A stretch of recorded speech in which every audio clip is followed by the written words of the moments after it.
अस्सलाम वालेकुम। फ़िल्म के आगाज़ में हम मैडलन नामी लड़की को देखते हैं। वो बैठी अपनी माँ से पूछ रही है इसके वालिदैन कब आएंगे और वो रोज़ी के लिए क्या करते हैं। इसकी माँ ने जवाब दिया कि ये डॉक्टर हैं जो जान ले लेते हैं और कभी वापस नहीं आएंगे। मैडलन इसके बाद अपनी माँ की दवा लेने के लिए ऊपर की तरफ जाती है। फिर एक नकाबपोश आदमी इनके घर पहुंचा। वो मैडलन के वालिद के बारे में दरियाफ्त करता है। इसकी माँ जवाब देती है कि वो मौजूद नहीं है और शायद कभी ना आए। लेकिन नकाबपोश आदमी से पूछा जाता है कि वो कौन है और क्या चाहता है। नकाबपोश शख्स ने ऐलान किया कि मैडलन के वालिद ने इसके पूरे ख़ानदान को कत्ल कर दिया था। इसके साथ वो गोली मारकर मैडलन की माँ को मार डालता है। ऊपर मैडलन ने गोली चलने की आवाज़ सुनी। नकाबपोश आदमी फिर घर के अंदर मैडलन की तलाश शुरू कर देता है। जब वो इसके कमरे में पहुंचता है तो इसकी जान लेने की कोशिश करता है, लेकिन मैडलन अपनी बंदूक से लड़ती है और नकाबपोश आदमी को मार देती है। इसके बाद वो इसकी लाश को ठिकाने लगाने के लिए बाहर ले जाती है। ताहम नकाबपोश शख्स हैरत अंगेज तौर पर दोबारा जिंदा हो गया। मैडलन ये देखकर कि वो जिंदा है दहशत के मारे भाग गई। अपने फरार के दौरान मैडलन पतली बर्फ़ की वजह से पानी के जिस्म में गिर जाती है। नकाबपोश इससे घबरा गया और जैसे ही वो मैडलन को देखता है वो अपने ख़ानदान की दर्दनाक नुकसान को याद करती है। जब वो जवाब में वो बर्फ़ को तोड़ने और मैडलन को बचाने के लिए गोली चलाता है ताकि मैडलन वहाँ से आसानी से निकल सके, और फिर मैडलन बगैर कुछ कहे वहाँ से चली गई। फिर हमें कई सालों बाद वक़्त दिखाया जाता है। मैडलन अब बड़ी हो चुकी थी। वो एक समंदर में तैर रही थी। फिर हम इस फिल्म के मरकज़ी किरदार को देखते हैं जिसका नाम जेम्स बॉन्ड था। मैडलन को कौन कह रहा था कि तुम इतने दिनों से कहाँ थी। फिर जेम्स इसे अपने साथ एक होटल में ले जाता है जहाँ दोनों वक़्त गुजारते हैं।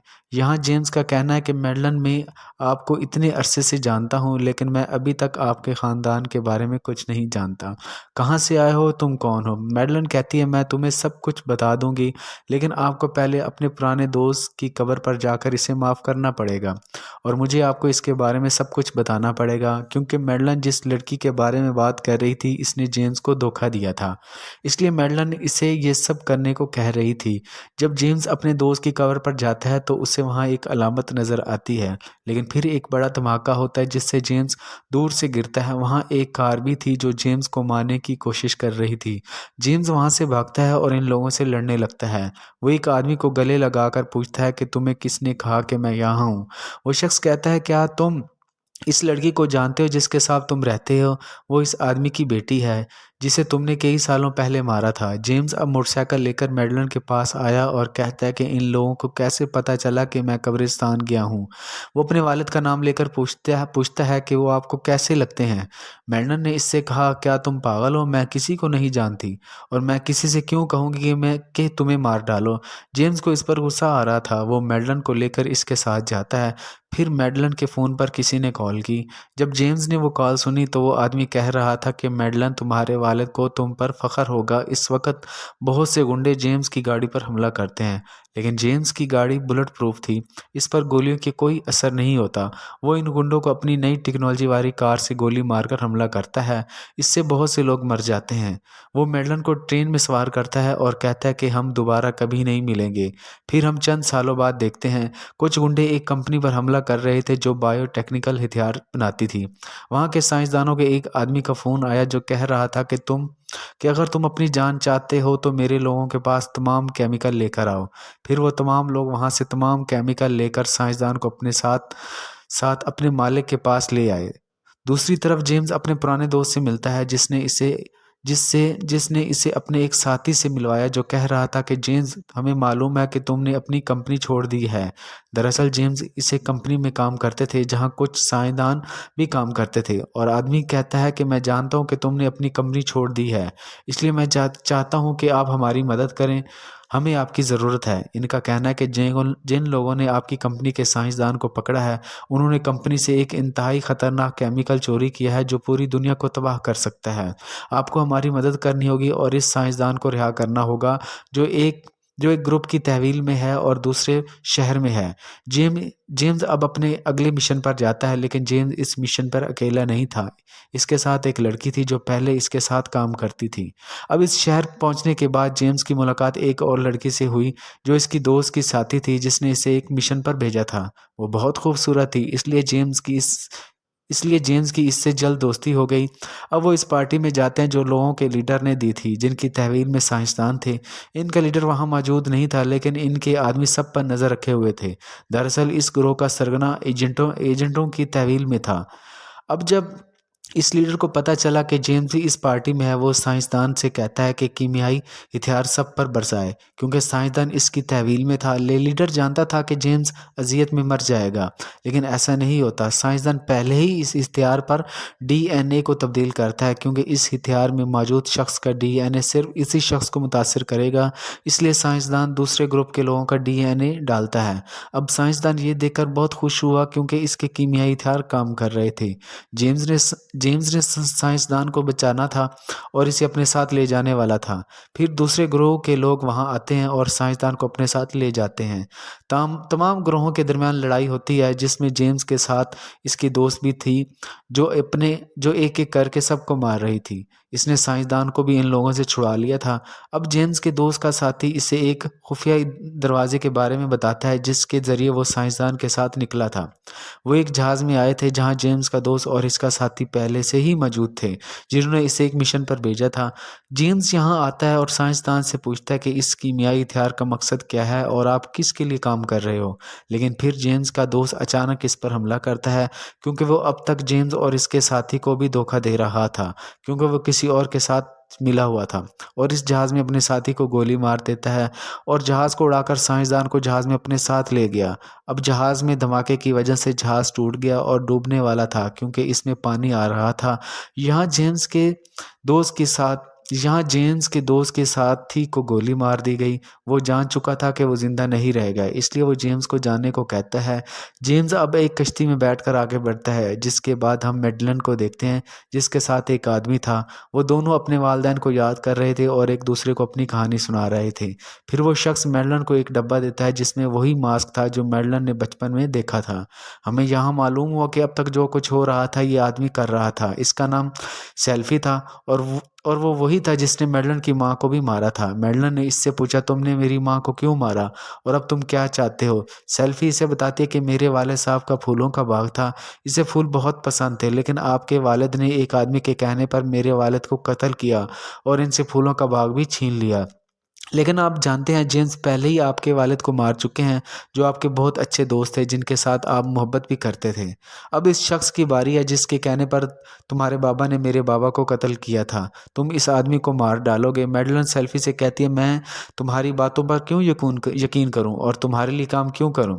सेल्फी कहती है कि मैं जानती हूँ तुम्हारे लिए अब भी कोई है जो तुम्हें बहुत अजीज है। अब मैडलन इस आदमी को खोना नहीं चाहती थी, इसलिए वो सेल्फी की बातों से इत्तेफाक करती है और इसे यहाँ एक जहरीला अतर देता है, जिसे अगर इस आदमी के जिस्म पर लगाया जाए तो वो फौरन मर सकता है।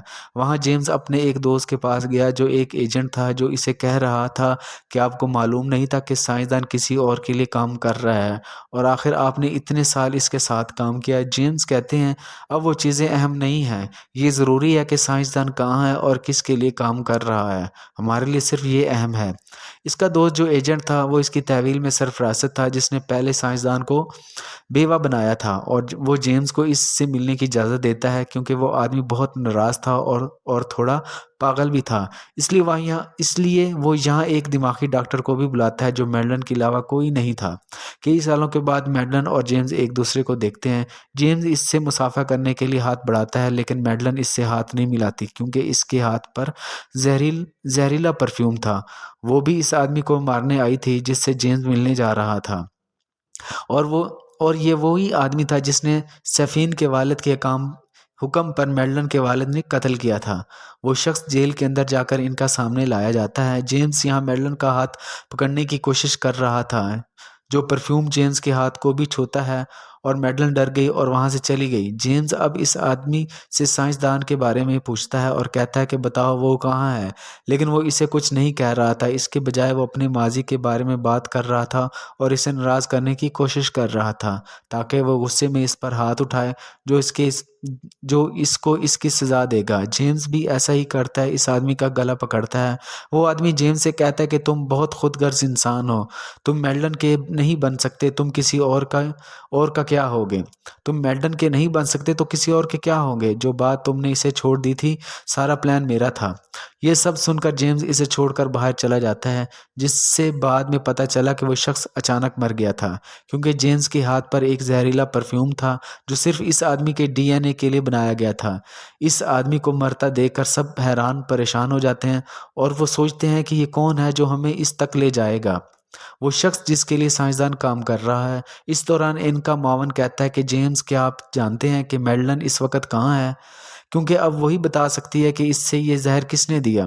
जेम्स अब मैडलन को ढूंढता हुआ अपने पुराने घर पहुंचता है, जहां वो इसे बताता है कि इस आदमी ने मुझे कहा है कि तुमने मुझे धोखा नहीं दिया। हो सके तो मुझे माफ़ कर दें, लेकिन मैं फिर भी यहाँ अपने काम से आया हूँ। क्या आप मुझे बता सकते हैं कि वो शख्स कौन था जिसने आपको जहर दिया था? इस आदमी को मारने के लिए मैडलन इसे अपने वालिद के कमरे में ले जाती है, जहाँ वो इसे बताती है कि वो आदमी जो जेल में मर गया है, इसने मेरे वालिद से कहा था कि एक ख़ानदान को मार डालो।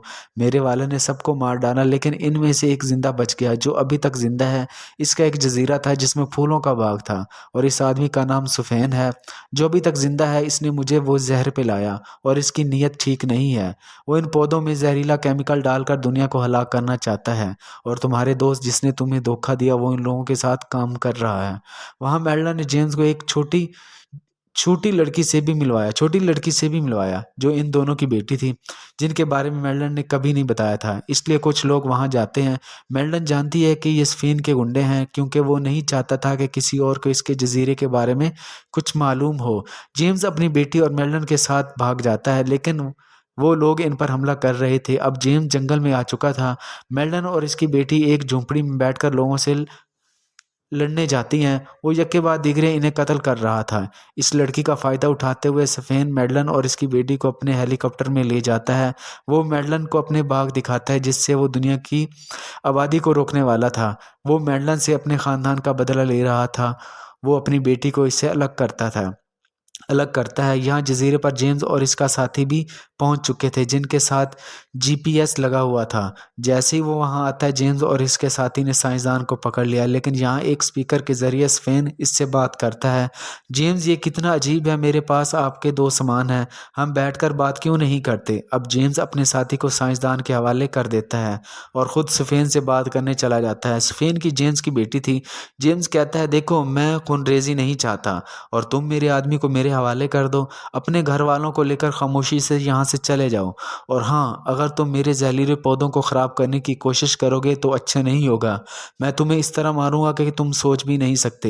ये सुनकर जेम्स को बहुत गुस्सा आया। वो स्फेन पर हमला करता है, लेकिन वो ज़ेरे ज़मीन रास्ते से गायब हो गया था। वैसे भी जेम्स को किसी न किसी तरह मेल्डन और उसकी बेटी मिल जाती है। वैसे साइंसदान भी जेम्स के साथी केमिकल वाले पानी में मारे जाते हैं। वहाँ जेम्स को इसके एजेंट दोस्त ने बताया कि कुछ हेलीकॉप्टर जजीरे की तरफ आ रहे हैं। इन जहरीलों पौधों को लेने के लिए आपको इन्हें जल्द ही ख़त्म करना पड़ेगा। जेम्स मेल्डन और अपनी बेटी को अपने साथी के हवाले कर देता है, जो इन्हें यहाँ से दूर ले जाता है और इस जजीरे पर मिसाइल से हमला करने को कहता है ताकि वो इस जजीरे को तबाह कर सके। लेकिन जब स्फेन को इस बात का इल्म हुआ तो इसने इन पर बड़े बड़े गुम्बदों से मोहर लगा दी ताकि मिसाइल अंदर ना आ सके, लेकिन जेम्स इन्हें हटा देता है। अब स्फेन और जेम्स के दरमियान लड़ाई है, जिसमें स्फेन मारा गया, लेकिन मरते वक्त वो जेम्स के जिस्म पर जहरीली दवा लगाता है जो ऐसा ज़ाहिर था कि जैसे जेम्स छुएगा वो मर जाएगा। जेम्स का दोस्त इसे बताता है कि इस जहर का कोई तिर्याक नहीं है, अब वक्त आ गया था। जेम्स मरने ही वाला था। मरने से पहले वो मेडलन से बात करता है और इसे बताता है कि वो इससे बहुत प्यार करता है, जिसके बाद वो आसमान की तरफ मुँह करके खड़ा होता है। जैसे ही मिसाइल आए, वो इन जहरीले पौधों के साथ मारा गया। ये देखकर सबको बहुत दुख हुआ। मेडलन भी बहुत रो रही थी। जेम्स ने सबको बचाने के लिए अपनी जान दे दी थी और जेम्स की असद इस बहादुरी के साथ ये फ़िल्म यहीं ख़त्म हो जाती है। देखने का शुक्रिया। अल्लाह हाफ़िज़।